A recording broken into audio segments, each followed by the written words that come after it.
சொல்லிடுறேன் இப்போ, தயவு செஞ்சு வந்து பழைய விஷயம் எல்லாம் பேசாதீங்க, ஏன்னா எல்லாருக்கும் தெரியும் அது. அது உங்களுக்கு ஒரு டைம் அதை நம்ம கேட்கும்போது உங்களுக்கு எப்படி இருக்கும்? எனக்கு வந்து அது முடிஞ்சு போச்சு.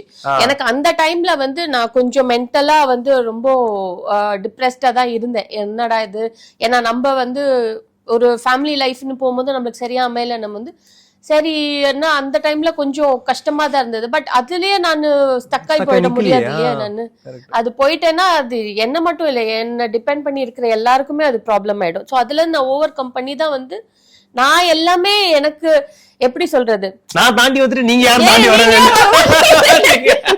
இல்ல. சொல்லுங்க மேம், ஒரு ஓபன் ஸ்டேட்மென்ட் கொடுங்க. இனிமேல் யாருமே கேட்காதீங்க அத பத்தி. ஆமா, தயவு செஞ்சு. ஆமா, எல்லாருக்குமே வந்து எல்லா லாங்குவேஜ்லயும் என்னோட பாஸ்ட் என்னன்னு தெரியும். தயவு செஞ்சு யாரும் அதை கேட்காதீங்க. இனிமே ஃபியூச்சர் என்னன்னு கேளுங்க. அவ்வளவுதான். இன்ஸ்பைரிங்கா இருக்கு. ஆமா, இன்ஸ்பைரிங்கா இருக்கணும் எல்லாருக்குமே. சிங்கிள் பேரண்ட்ங்கிறது வந்து என்ன சொல்றது, முடியாத காரியமே கிடையாது.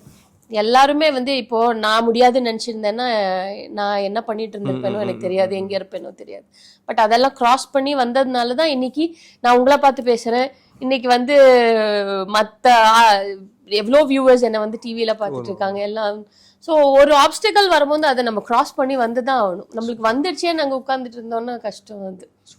அதுதான் எங்க வீட்லயே நான் சொல்லுவேன், நான் கஷ்டம் இருக்குது, எல்லாருக்கும் தான் இருக்குது ப்ராப்ளம்ஸ். நம்ம கஷ்டம்னு சொல்லிட்டு உட்காந்துட்டா ஒண்ணுமே முடியாது. அதுக்கு அடுத்த ஒர்க் என்ன, சொல்யூஷன் என்ன, அதை பாருங்க அப்படின்னு தான் சொல்றது.